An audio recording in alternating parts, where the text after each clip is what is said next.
Welcome to Revenue Rehab, your one-stop destination for collective solutions to the biggest challenges faced by marketing leaders today. Now head on over to the couch, make yourself comfortable, and get ready to change the way you approach revenue. Leading your recovery is modern marketer, author, speaker, and chief operating officer at Tegrita, Brandi Starr.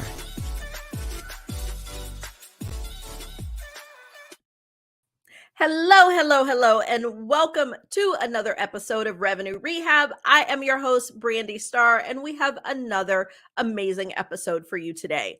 I am joined by Jim Berkman. Jim is a seasoned marketing and growth leader with several decades of experience in B2B startup technology space. He has helped dozens of companies cross the chasm, scale, and achieve market leadership with successful exits. As a fractional CMO and board advisor, Jim leverages his expertise in strategy, product marketing, digital marketing, and competitive differentiation to help B2B startups grow and innovate. Jim, welcome to Revenue Rehab. Your session begins now. Thank you, Brandi. It's so great to be here. I love your intro video, by the way. It's just fun.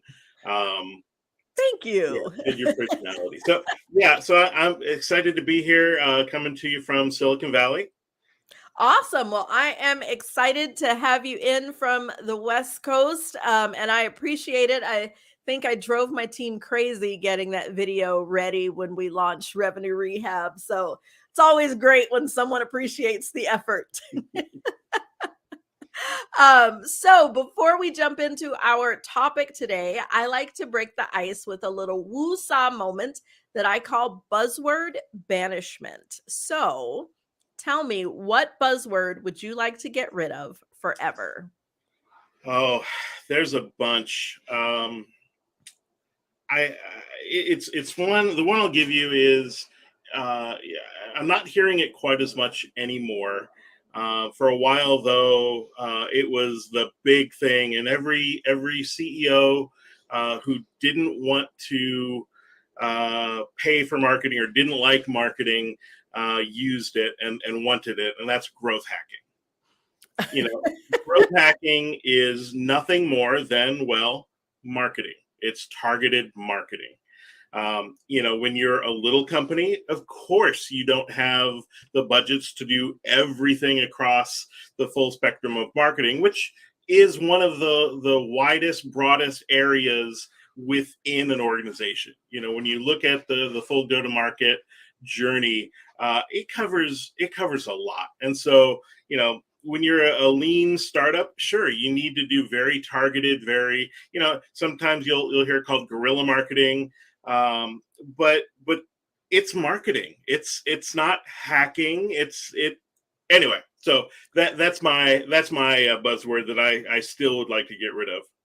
Yeah, I'm with you on that one. I'm not a big fan of the, hacking in general, like the life hacks and this hack and, everything is like a hack. But yeah, I agree. It is just that scrappy. We don't have a ton of budget, so we're going to figure out how to make it work, and we got to give it a sexy name. So they've been calling it growth hacking. But I do remember early in my career, it was called guerrilla marketing. And there's been other buzzwords to refer to the same thing. So, yeah. And one example I'll throw in is the book that the founder of Samuel Adams Brewery, he talks about how he hates marketing. But they did this growth hack, and it was these coasters that they had in the bar with their logo on it. I'm like, that's marketing. Product, place, position, promote, the basics, the things 4 we Ps.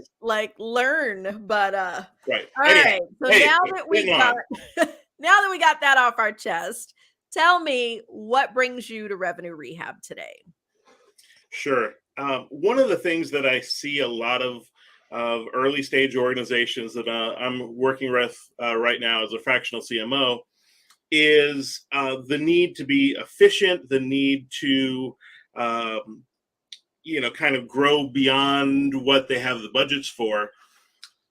And one of the challenges I see is that most of them ignore channel and partnerships. The channel is, I'm a huge channel proponent. I'm not just a channel marketer, but it basically turns your salespeople into sales managers for their region. It turns it turns you from a small organization, maybe with a couple salespeople, to a national or global organization. But the challenge is that it's not the kind of thing that you flip a switch and suddenly, you're a channel friendly company. It takes, you probably need to start 12, 18 months, maybe even 24 months in advance from when your CFO is saying, no, you can't, tells the CRO or the VP of sales, no, you can't hire any more salespeople. That's when, a couple, like a year, 2 years before is when you needed to start building your channel if you want it to fully function. Okay. I've got lots of questions and lots of places that I want to dig in. But first, I believe in setting intentions. It gives us focus, it gives us purpose, and most important, it gives our audience an understanding of what they should expect from our discussion today. So tell me, what is your best hopes for our talk? What do you want people to take away from the discussion? Sure. I would like people to go beyond the programmatic digital advertising is the only way towards growth mentality that a lot of startups have, and really start thinking holistically. Marketing is a really a broad area, and if you're only focusing on one thing, then you're really going to miss out on the goodness that can come from it. I love it. And, I have kind of been on both sides of the coin here. A lot of my career was spent in channel and customer marketing. And so I have had to do the marketing components that come along with a channel strategy. And then also as a consultant, we are partners in a lot of capacities. And so I see some of the benefits and the challenges of how some people get this wrong. So very interested in hearing your perspective. And I know a little birdie told me that you have done this really successfully before. So I'd like to start there because I think it is always great when people understand what the win is and the benefit for the business when they get these things right, because you're talking 12 to 18 months, possibly 24 to get this going, which is a significant investment in resources. So help paint the picture for where you've seen success in leveraging a channel strategy and what that meant for your organization. Sure. The company that you so subtly referenced there was a company called Gigamon that I helped take public a few years back. And we were a new technology in the network infrastructure space, and nobody knew who we were.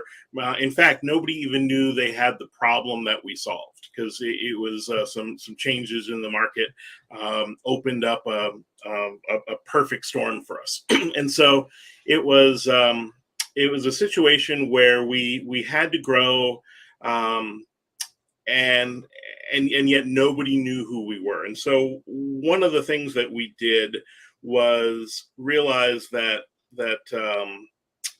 and this is where I'll talk about partnerships along with channel, because I really think that two heads are two sides of the same coin. What we found was that our partners had the customers that we wanted. They very successful, large, billion-dollar companies had the customers. This could be Palo Alto Networks, could be Riverbed, could be a number of ones in those spaces.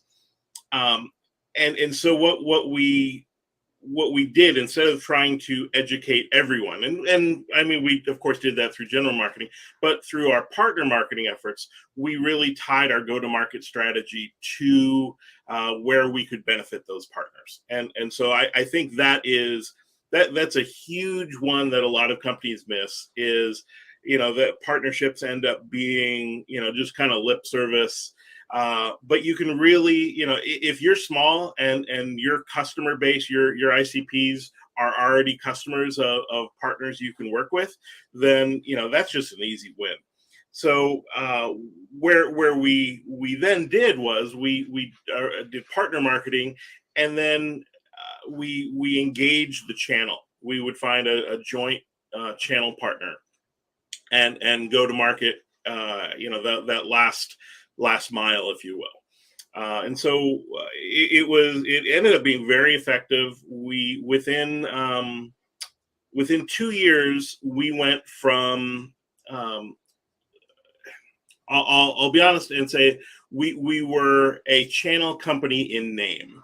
For distribution purposes, we were funneling deals through the channel, but they weren't doing anything, and they were getting only only the small amount of revenue for just fulfillment. And within 2 years, we changed that to a third of our revenue was coming in from our partners, and another third of our revenue was coming in through our resellers. And what I mean by that is resellers were generating business at that point.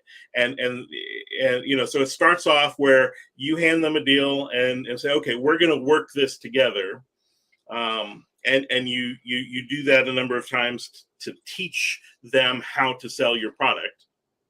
And at some point, they get successful at it and go, hey, this worked pretty well. Hey, I think that company, that customer of ours would be a good fit for this. And they bring that to you. And that's really the crux where you want to get to, is where they're bringing revenue into you. You're not just pushing revenue out to them. Okay. And I want to break that apart a bit, because I do see, especially in the technology space, but I see this in other industries as well, where the partner channel serves more almost as just a referral network, in that it is just a very loose relationship, in that, I fill out some form or do something to be a registered partner of this entity. Yep.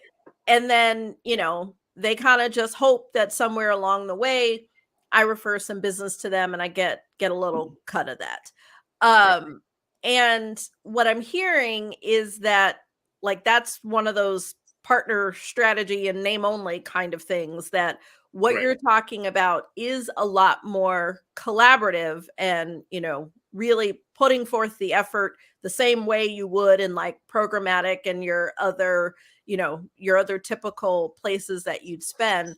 So help me understand, what does that really look like? Like, what are our revenue teams really doing when we're trying to funnel a considerable amount of business through a channel?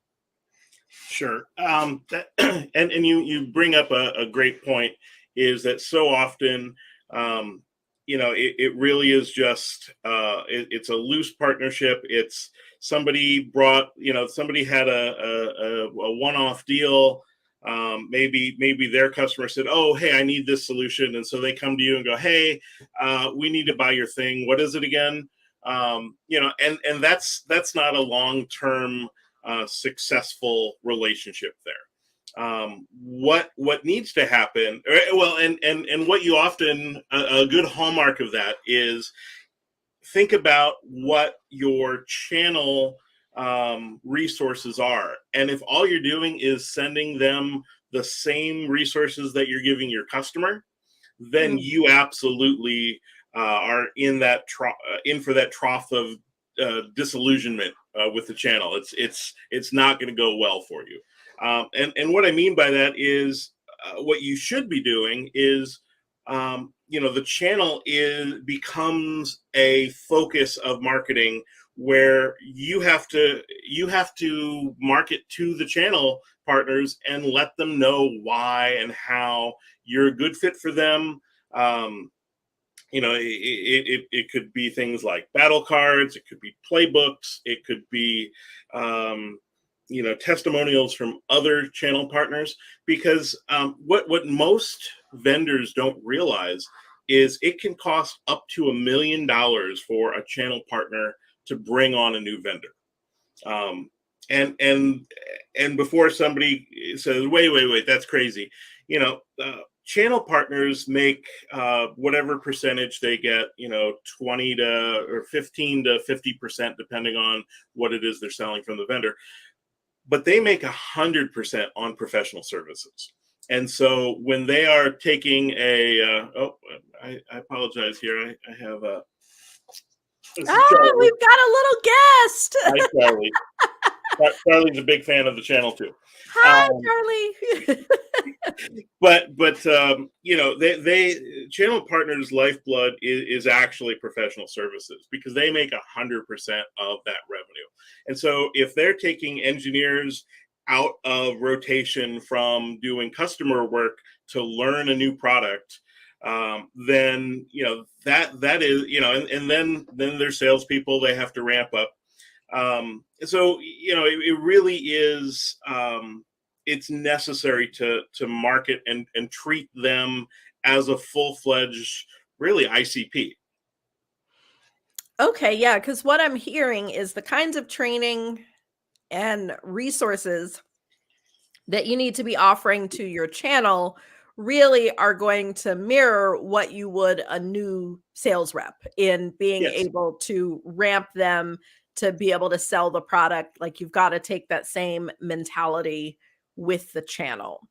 Absolutely. And the added benefit is when you start getting good at training your channel, that is absolutely transferable to training your own salespeople. So your sales enablement will start ticking up. Okay. And so let's talk about how you got this going, because the point you made earlier, in that you almost need to start down this journey, year and a half or two before you get the no of you can't hire more salespeople. And so that, that forethought to really start this process, a lot of times we're in a situation where we need more revenue, we can't hire more sales. It's like, what do we do? And that's usually the trigger where people start thinking about these things. So going back of like, how do you recognize that it's time, since you need to recognize that it's time before you actually know that it's time? Sure. Well, I'll answer the question a little differently first, and say it also is important to have a channel friendly product. If you're selling a $10, $15 a month, $20 a month SaaS solution that one-off people are going to buy, you're probably not a real super channel friendly product. It's not going to be a value. But if you are selling an enterprise solution, and this could be physical infrastructure, this could be SaaS as well. One of the things I think people forget is that enterprise SaaS, the sales motion looks very similar to non-SaaS. If you're selling $100,000 a year or more solution, you're still going to need a salesperson. You're still going to need the channel, things like that. So I'll start there. It really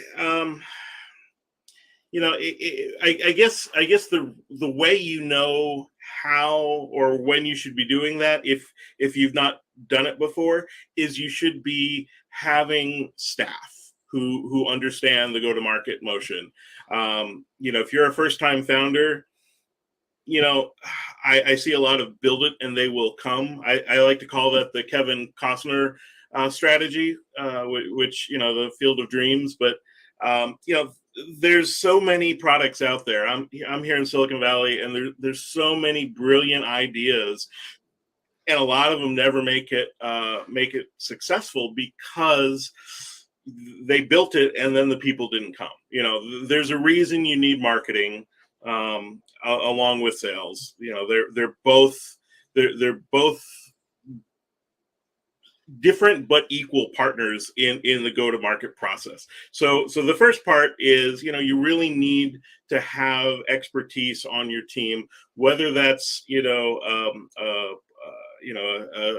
VP of marketing, whether it's a channel chief, whether it's a fractional CMO. They're really, it could be done a lot of different ways, but they're the ones who are going to be able to help you to navigate this if you've never done it before. Next, if the channel is the partners that you work with end up being very different as you go along. At the very beginning, you're probably going to work with pretty small resellers, ones that are very niche and know a category and see the value of you. If assuming you're a new entrant in the market, I think of those channel partners as a guy and their dog in their garage, sort of an organization, and they will go after that niche because they know it well and they see the value that you bring to that. Next, you're going to move up from that to to regional resellers. They're probably going to be focused on a technology area, but they're going to have, maybe their North Atlantic region, maybe Carolinas, Georgia, Florida, maybe just California, but then as you grow and you get name recognition, then you're going to be able to start going to full regional, large regional resellers, and then you're going to be able to move on to the big national ones.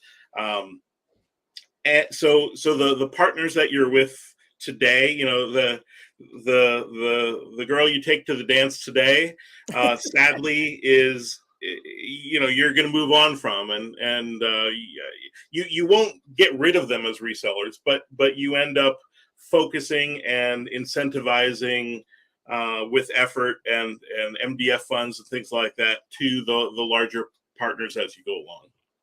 Okay, so I'd like to talk a little bit about the work that you put in to actually evolve the channel. So, our audience is primarily heads of marketing, and if they're listening and saying, what, it's time for us to really put some effort, put some legs behind our channel strategy, whether one doesn't exist today or they've kind of got one in name only. More tactically, what does that look like? And what do I need to be considering if I'm trying to follow in your footsteps, so to speak? Sure. So you're going to want to identify the channel partners that you want to go to market with. One of the things I did was I asked each regional sales rep, and at that point, we probably had, I don't know, 12 or so regional sales reps. And so I asked them to identify, their top 3 channel partners. And so that gave us, 30 to 40 partners to identify who we wanted to work with. And we would then, go in and do onboarding for them. We'd figure out which one of those 3 was really the ones that matched up with our target customer. And then we would incentivize them. Yeah, tactically, before you get to that, you would want to, make sure you have an actual channel program. You need to have a website, or at least a section of your website. You need to have a portal for them, and you can do the big fancy. I've done the Salesforce partner portals. A lot of work, a lot of money, but you can do those a little more guerrilla if you need. There's good ways to do that. Because the bigger the channel partner you get, you move on to. Once you get past the guy and his dog, or the gal and her dog, they're both sides. They're gonna want to know, what does the program look like? What do I get? What resources are you going to give me? And so you need to build that kind of a thing out. Another big thing as you are growing in this process is training. You probably want to build some web-based training, and that's going to be for sellers. It's going to be for technical. So think of it as the salespeople and the SEs at the channel partner. And it doesn't have to be super. It doesn't have to be 6 or 10 hours long. You can, if you need, you can offer a separate certification for implementation and professional services and things like that. Because the way the process goes, a channel partner, this is as you're getting into the medium-sized ones. The sales manager will get convinced that, okay, let's give this vendor a shot. And they'll say, hey, Bob, you're our, in this case, you're our Gigamon guy. Go figure out what this product is and how to sell it, and see if you can make some money. And so all you really have once you sign that agreement is Bob. And so you have to get Bob up to speed.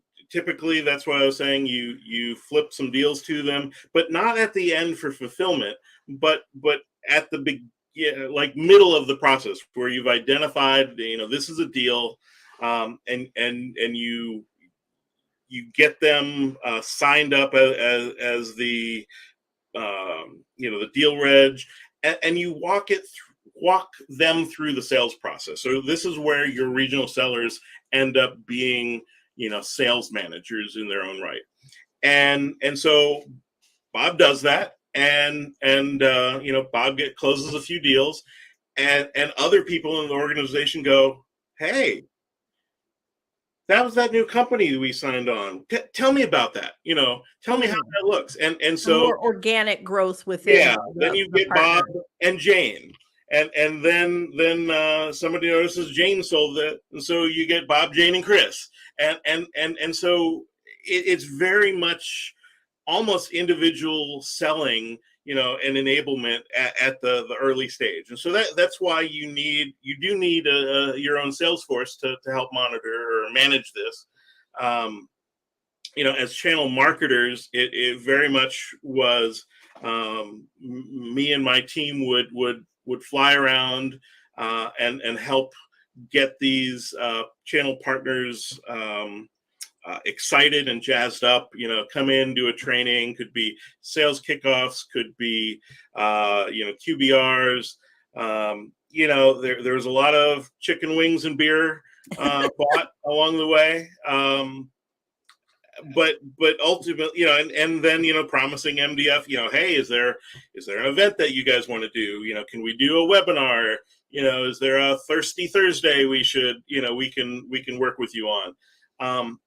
And then bringing back in what I said at the beginning, as you're developing your channel program, you should also have your partner program, your alliance partner program being built as well. And so then you say, okay, we want to make sure that we have, let's say a Palo Alto Networks reseller in this region that we're going to do a thing with. We have a new product coming out, and we want to make sure that we're hitting this market. And so you find the best Palo Alto reseller in your stable of channel partners, and you go to market with them. And so and the nice thing about that, budget wise, is then you probably can split the money. So, if you're doing a $10,000 thing, well, you cover 10,000 and you get, Palo Alto to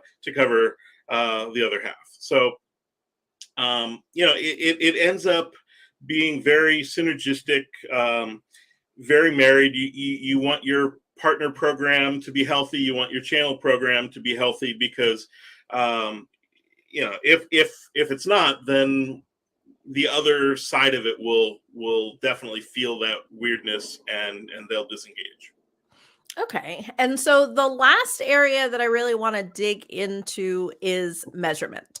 So obviously, revenue coming from the channel is self-explanatory KPI for the program. But beyond just the revenue, how do you really measure the success? Because what I'm hearing, there is still, a significant amount of effort that goes into this. There is still headcount required to be able to support this. So we've got to get resources and, revenue's ultimate, but what else can we look at to determine the effectiveness of this effort? Sure. And I'd love to say that channel revenue coming in is the easy measurement. It's actually can be a little trickier than that because, as when you try and assign attribution to where stuff comes from, it oftentimes you need to jump into Salesforce and dig all the way down and find out, okay, where did this come from? Not saying that any of my partners on the sales side have ever tried to take credit, but I've heard it can happen. Okay. So we want to track the revenue, but what else? How else? Absolutely. So a couple of things. So partners by region, that you make sure that you look at revenue and then you look at the number of partners and the number of deals each of those partners are doing. That gives you a sense of, do you have one partner that's just selling everything and you have 99 that are really just dead in the water. Another is channel or training engagement. So, do your named channel partners have, typically we would do minimum of 2 salespeople and minimum of 2 engineers who would, assuming they're not tiny and only have 1 salesperson and 1 engineer, but you have a minimum requirement that they have to do that. Another is a minimum requirement on revenue to be a silver or gold or platinum, and and however you want to do it, whether it's metals, whether it's ruby, sapphire, diamond, whether it doesn't really matter what you call it. There are different tiers. So you have different tiers, and at each tier, they have to meet requirements to get the benefits and the rewards that you're giving them. That could be the revenue percentage, but it also could be MDF, could also be so many events. It could be a lot of different things. And so you really need to look at engagement. You can also look at engagement with your salespeople and see, each salesperson, do they have 3 to 5 channel partners that are bringing in revenue? If not, then maybe you have a fairly unchannel friendly salesperson there, and you're going to have to work on that, because had that happen, and where bi-coastal partner, and on one side of the country they were selling like crazy, and the other side of the country they weren't, and it wasn't the partner that was different. So there's a lot of different metrics. One of the things that I really liked in the program we did was, you may have heard the term campaign in a box. Except I think that it's a great idea, but it doesn't go far enough.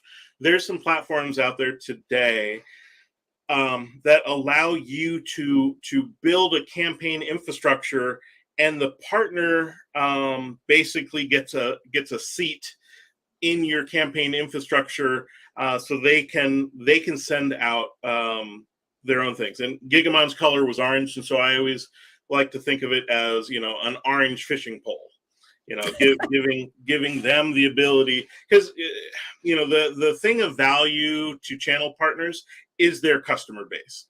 And so anytime you're asking them to, hey, give me a list of all your customers, the answer is going to be not just no, but hell no.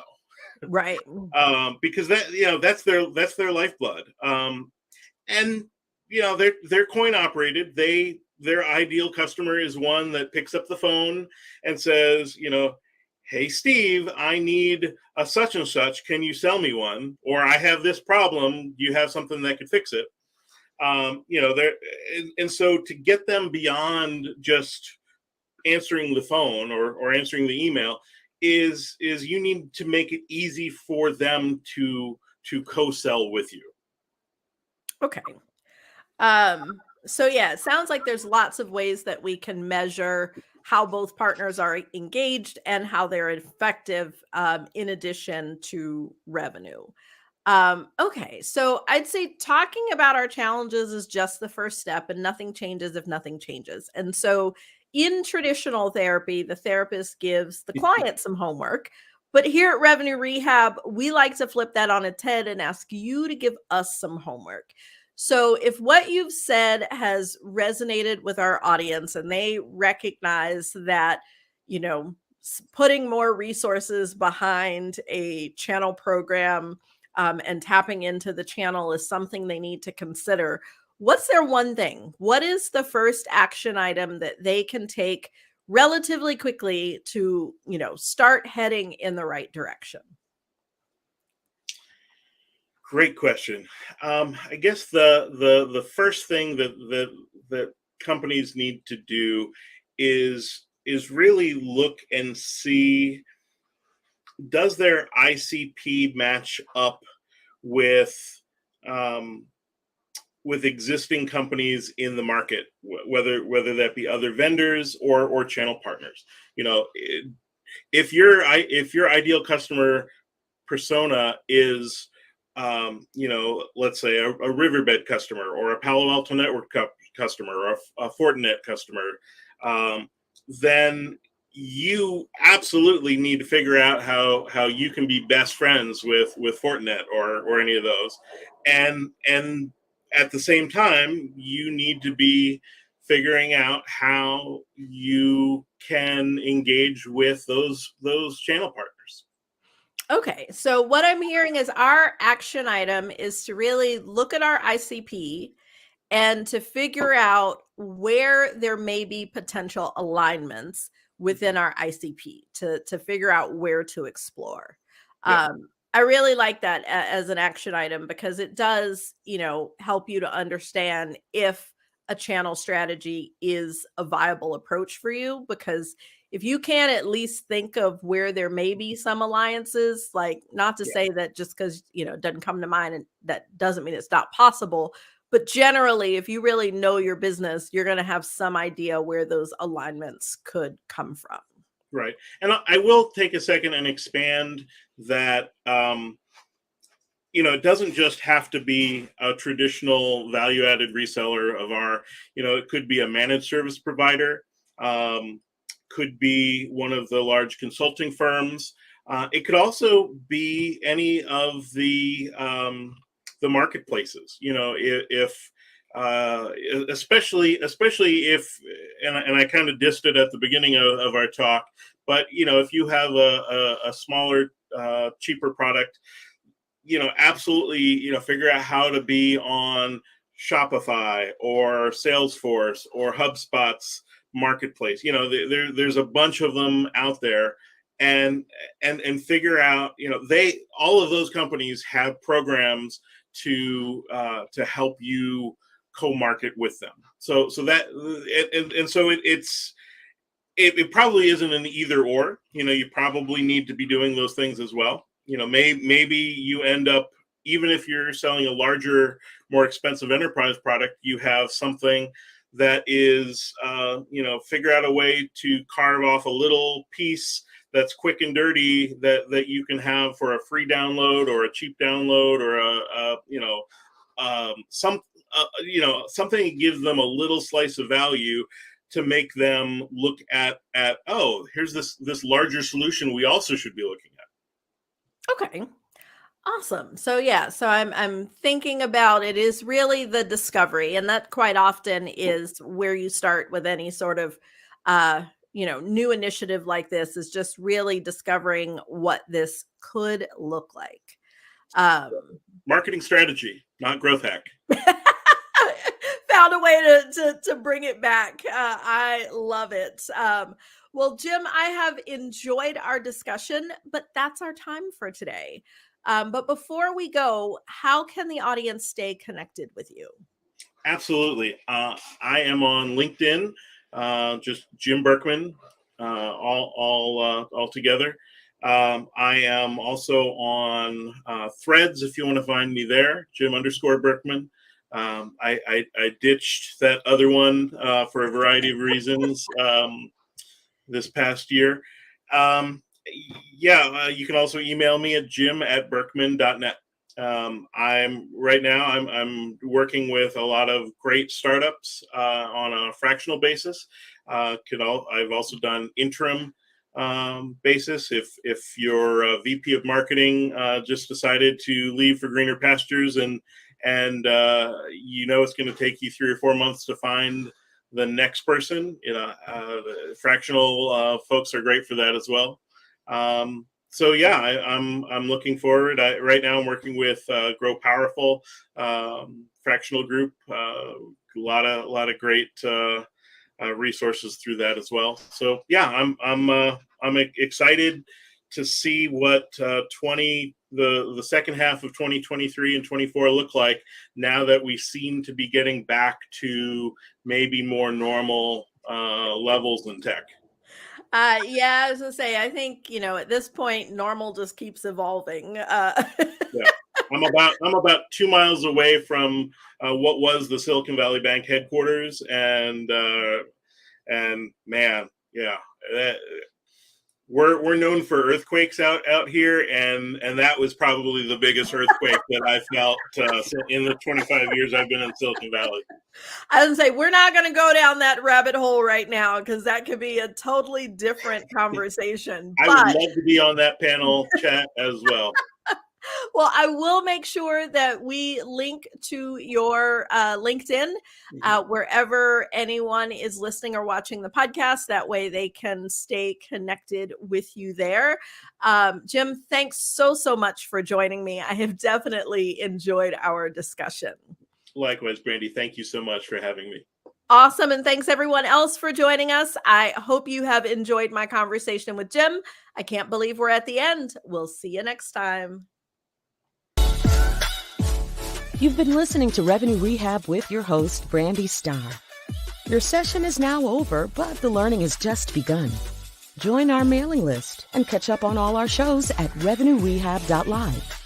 We're also on Twitter and Instagram at Revenue Rehab. This concludes this week's session. We'll see you next week.